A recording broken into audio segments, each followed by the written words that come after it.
जिसके सांसों में रहता है शाश्वत शांति का स्पंदन, उस महाप्रज्ञ को वंदन, उस महाप्रज्ञ को वंदन।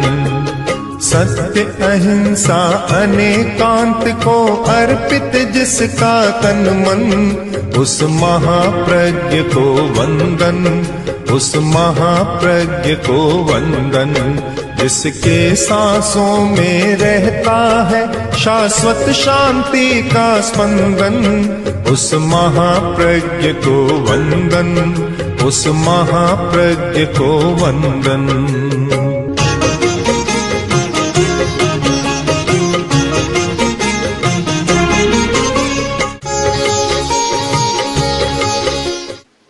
एक व्यक्ति गुरु के पास गया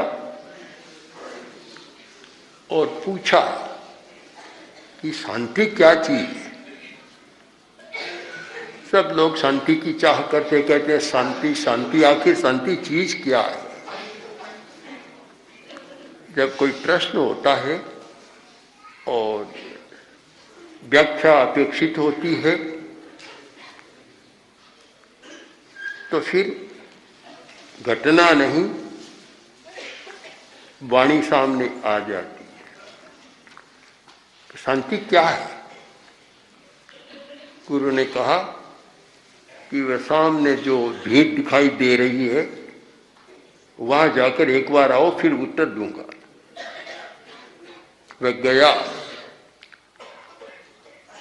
मुश्किल से 100 कदम चला होगा और पैर में एक सूल चुभी। सूल भी बबूल की आर पार हो जाती है और चिल्लाया, आओ आओ जल्दी निकालो। गुरु आए, जानते भी थे, आए और बोले क्या बात है, क्या है? कि बड़ी बेचैनी हो रही है, बड़ा अशांत हो गया, मन अशांति हो गया। अशांति? सूल निकाला, बोला आहा कितनी शांति होगी। प्रश्न का उत्तर हो गया कि जब जब कांटा चुभता है तब अशांति हो जाती है, कांटा निकलता है तब शांति हो जाती है। ये कांटा न चुभी, इतना साफ रहे रास्ता के बीच में कांटे न हो। जब बाहर में भी कांटा चुभता है तो भीतर भी कांटे होते हैं। शल्य बहुत आगम का प्राचीन शब्द है, शल्य शल्य। भीतर में एक कांटा, भीतर में एक व्रण। तो फिर शांति अशांति की बात समझ में आती है। दो जने आपस में लड़े, झगड़ पड़े, वातावरण अशांत हो गया, दोनों में मैत्री हुई, वातावरण शांतिपूर्ण हो गया। बड़ा जटिल प्रश्न है अशांति और शांति का, और अहेतुक नहीं है। अशांति भी सहेतुक है, उसके हेतु है, कहीं बाहर से नहीं लाना पड़ता। उसके हेतु भी स्वयं भीतर में है, बीज भीतर में है।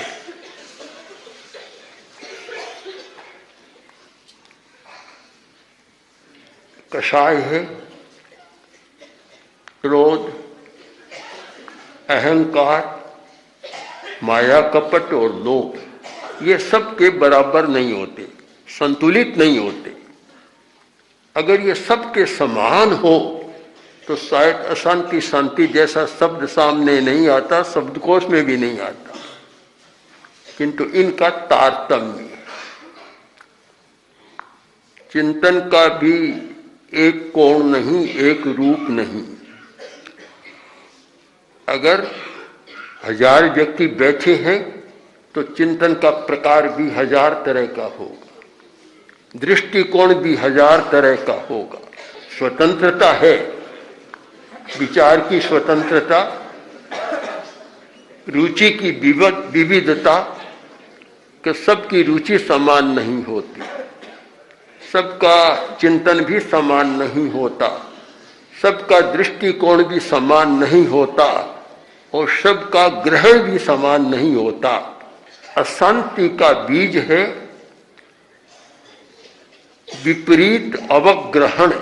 जब हमारा अवग्रह होता है, हम किसी वस्तु को पकड़ते हैं और वहां विपरीत हो जाता है, विपरीत, तो विपरीत ग्रहण हुआ और अशांति पैदा हो जाएगी। सम्यक ग्रहण नहीं होता। एक व्यक्ति ने अच्छी बात कही कि देखो ये अच्छा है और ऐसा करना चाहिए, अब उसका सम्यक ग्रहण नहीं होता तो कौन कहने वाला। तो अपना ध्यान रख, दूसरों की पंचायती मत कर, अपना ध्यान रख लो तो भी बहुत है। बस यहीं से अशांति अवग्रह से शुरू हो जाती है, फिर आगे तो या वाय में जाए तब तो बहुत विस्तार हो जाता है, बात बहुत बढ़ जाती है। हम ग्रहण पर ध्यान दें। अगर हम शांति पर विचार करें, शांत सहवास पर विचार करें, तो एक दूसरे को समझने का प्रयत्न करें और एक जो कह रहा है उस बात का सम्यक ग्रहण करें। बहुत कठिन बात है, यही जटिलता पैदा होती है। और यह सम्यक ग्रहण इसलिए नहीं होता कि अहंकार बीच में आता है। क्रोध बहुत बुरा है, लोभ भी बुरा है, पर अशांति के लिए शायद अहंकार सबसे ज्यादा जिम्मेवार है। अशांति होती है, अहंकार है। बस कोई मुझे क्यों कहे, क्या मैं नहीं जानता हूं, मैं नहीं समझता। वहीं इसी चिंतन में अशांति के बीज की बुआई हो जाती है। अगर इतना हो कि जो भी कहे उसे सुने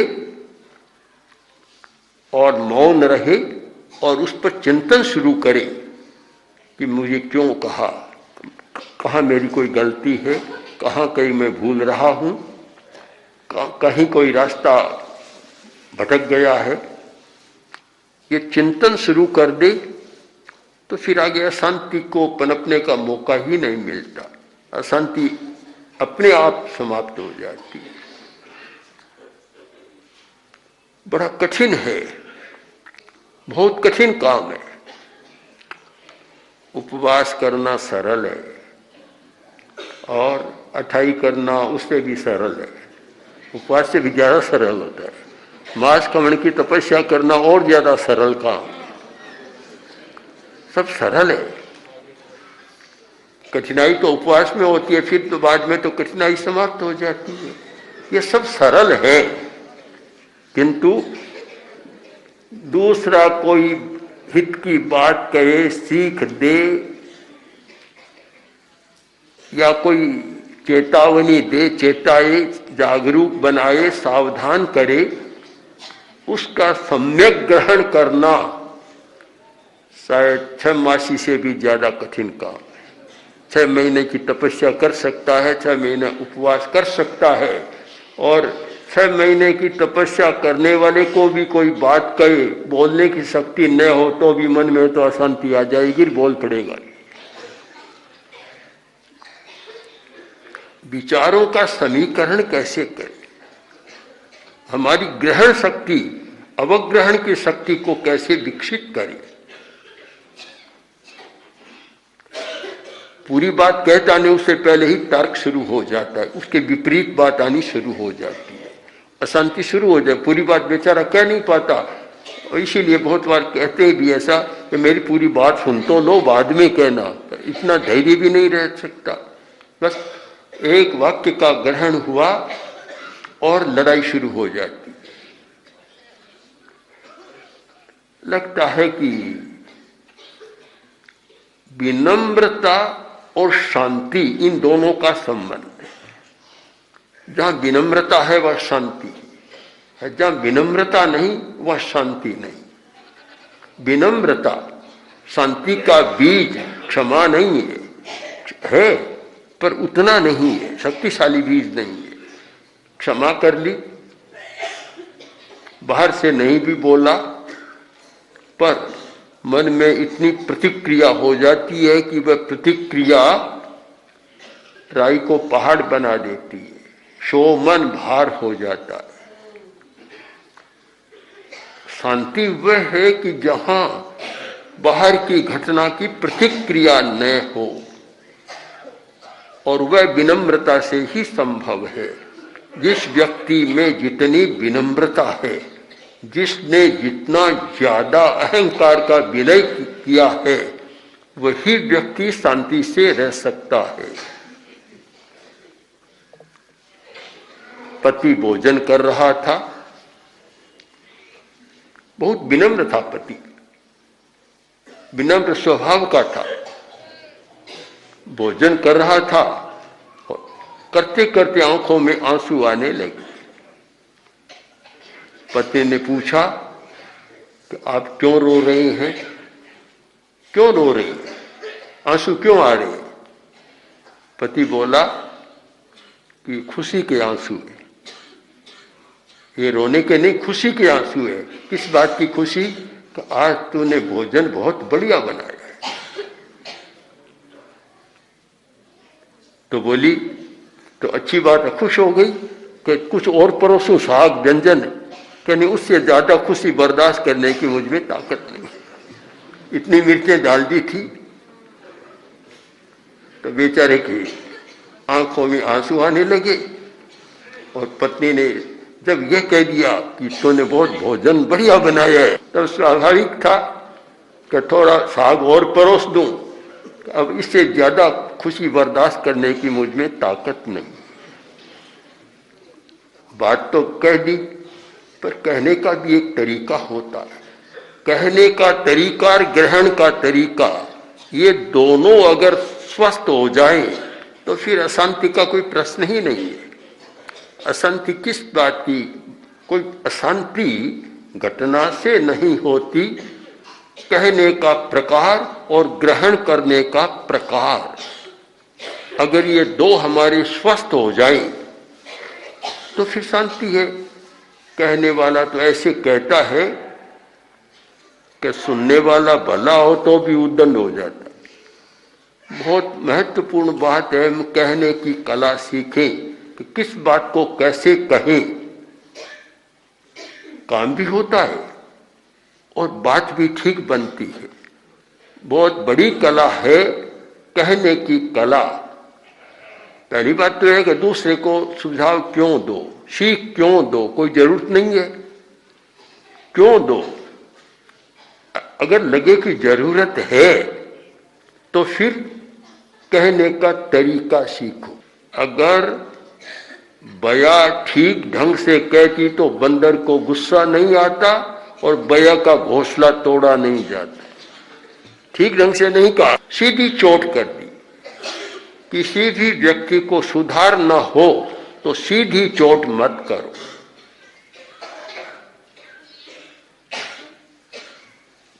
कुछ सहो, विनम्र बनो और फिर कहो, वह बात गले तक नीचे उतर जाती है। और केवल गलती ही गलती बतलाओ, बतलाने वाला मानता है कि मैं बड़ा हूं, ज्यादा जानता हूं, और ये छोटा है, ये कम जानता है, इसलिए बताने की बात आती है, सीख देने की बात आती है।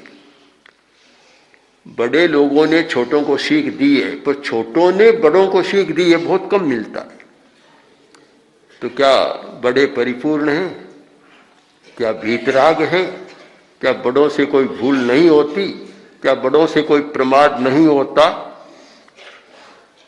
पर एक सीमा बना ली कि बड़े का काम है छोटे को सीख देना, बड़ा अलग से रह जाए। जहां यह बात आती है तो फिर एक प्रतिक्रिया जरूरी है कि मुझे कह रहे हैं, स्वयं ध्यान नहीं रखते, और फिर वातावरण शांत नहीं रहता। जो व्यक्ति साथ में जीते हैं, साथ में रहते हैं और शांति से रहना चाहते हैं, लड़ाई झगड़ा न हो तो कहने का तरीका बदलना चाहिए। कहने का तरीका,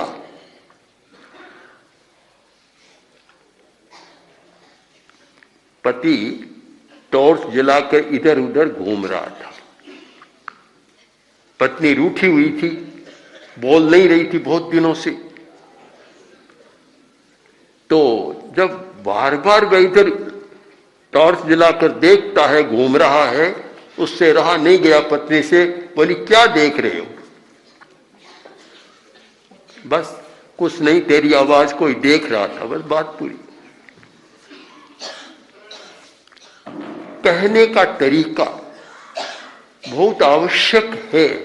जो शांत वातावरण बनाना चाहे, शांत वातावरण में रहना चाहे, चाहे साधु साध्वियां हो, चाहे गृहस्थ हो, अगर परस्पर में शांतिपूर्ण सहवास करना है तो शायद सबसे बड़ी कला है बात की कला, कहने की कला।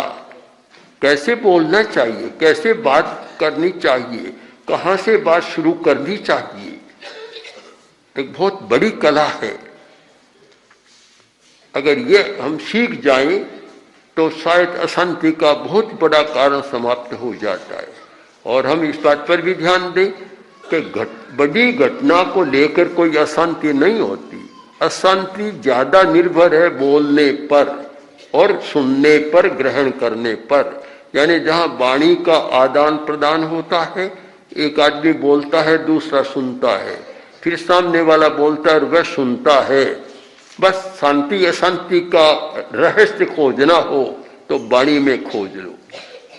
वाक परिवर्तन, वाक पाटव, वाणी की पटुता, वाक कौशल, बोलने का कौशल, बोलने की कला ऐसी है कि शायद विष को अमृत बना देती है, अमृत को भी अगर कला न हो तो विष बना देती है।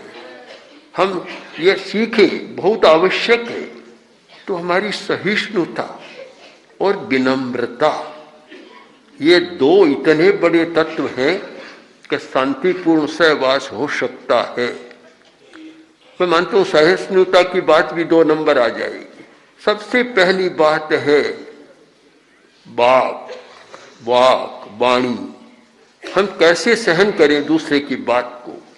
हमारे प्रतिकूल कोई कह रहा है प्रतिकूल बात, और हम शांति के साथ उसको सुन रहे हैं या सुन सकते हैं, तो मानो कि शांति का दरवाजा खुल गया।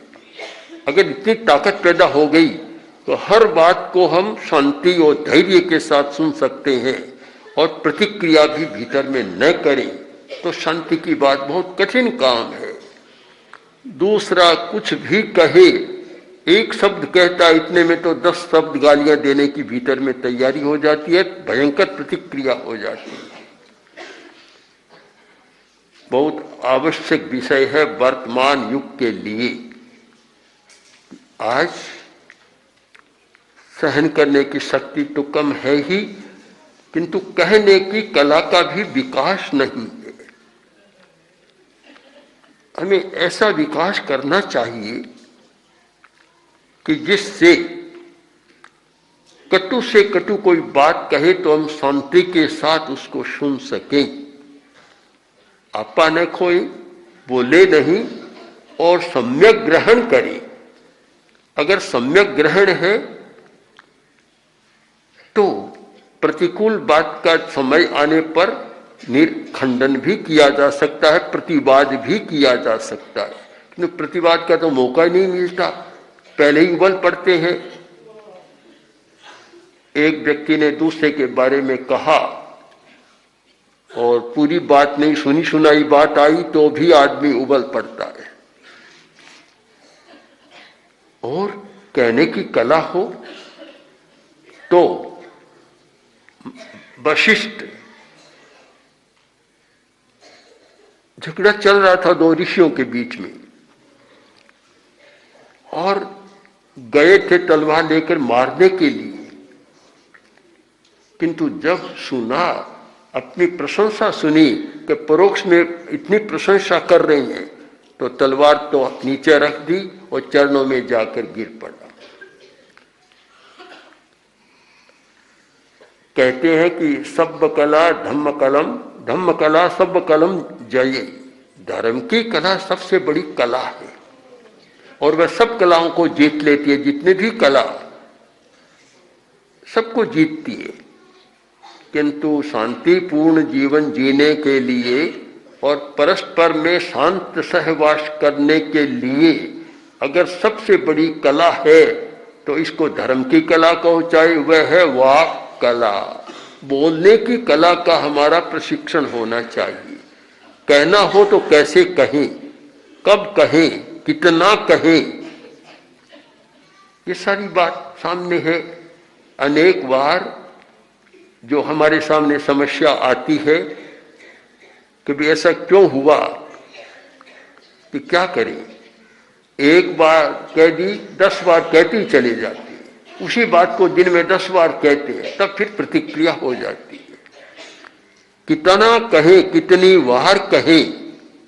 एक बार कह दिया, सावधान कर दिया, अब दिन भर उसकी रट लगाए तो सामने वाला अशांति में न जाता हो तो भी चला जाएगा। मैं मानता हूं कि धार्मिक लोग हैं या साधना करने वाले लोग हैं और चाहे दूसरे लोग हैं जो न धर्म में रुचि न साधना में रुचि, किंतु कम से कम शांति से रहना चाहते हैं, उन सब के लिए जरूरी है वाणी का प्रशिक्षण, कैसे बोले। शायद इसीलिए ये प्रशिक्षण दिया गया था। 10वीं कालिक का 7वां अध्ययन एक वाणी के प्रशिक्षण का अध्ययन, उत्तराध्ययन का पहला अध्ययन, चाहे 10वीं कालिक का 9वां अध्ययन, सब में वाणी का प्रशिक्षण दिया गया। और इसका कारण क्या, हमारे जितने व्यवहार हैं उनमें सबसे ज्यादा व्यवहार है वाक, वाणी। आदमी खाता है निश्चित समय, लिखता है तो निश्चित समय, हर काम का समय थोड़ा है। सबसे ज्यादा प्रवृत्ति है तो बोलने की है। बातचीत करते हैं, काम की बात भी करते हैं और शायद निकम्मी बात और ज्यादा होती है। काम की बात तो बहुत ज्यादा नहीं होती, निकम्मी बात का कोई अंत ही नहीं आता। मेरे मन में भी बहुत बार प्रश्न आते, देखता हूं 2 जने मिले और बातें शुरू हो गई। कहते तो स्त्रियों को पुरुष भी कम नहीं, बड़ों नहीं छोटों की। मैंने देखा जब हम यात्रा करते हैं, लोग साथ चलते हैं, 2 छोटे छोटे बच्चे हैं 8 वर्ष के 7 वर्ष के, जब यात्रा शुरू करते हैं, बोलना शुरू करते हैं, जहां पहुंचते हैं 8-10 किलोमीटर, बात पूरी नहीं होती। आखिर है क्या इतनी बात। पर वहां की प्रवृत्ति, सोचने की प्रवृत्ति, वाणी की प्रवृत्ति और शरीर की प्रवृत्ति। शरीर से काम करता है तो कहता है अब मैं थक गया, इतना काम कर लिया अब तो मैं थक गया। सोचते सोचते भी थक जाता, पर बोलने से तो थकान आती नहीं है, थकता ही नहीं, बोलता ही चला जाता। जब सबसे ज्यादा व्यापार है हमारा वचन का, इसलिए सबसे ज्यादा ध्यान देना जरूरी है वाणी पर, कि हमारे मुंह से क्या निकल रहा है और दूसरे पर उसका क्या प्रभाव हो रहा है। पर एक बात पर गहराई से चिंतन कर लिया जाए तो मैं मानता हूं कि वह शांति की कुंजी हाथ में आ जाए और शांत सहवास होने में कोई कठिनाई नहीं होगी। इसलिए हम बहुत लंबी साधना, लंबी तपस्या की बात न सोचें, केवल बोलने की कला को सीख लें और कैसे बोलें, 3-4 शब्दों पर गहराई से ध्यान दें। कैसे बोले, कब बोले, कितना बोले और क्यों बोले, ये सारे संस्कार हमारे रूढ़ परिपक्व हो जाए तो फिर शांत सहवास करने में कोई कठिनाई प्रतीत नहीं होती। ओम ओम श्री महाप्रज्ञ गुरवे नमः। ओम श्री महाप्रज्ञ गुरवे नमः। ओम श्री महाप्रज्ञ गुरवे नमः। ओम श्री महाप्रज्ञ गुरवे नमः।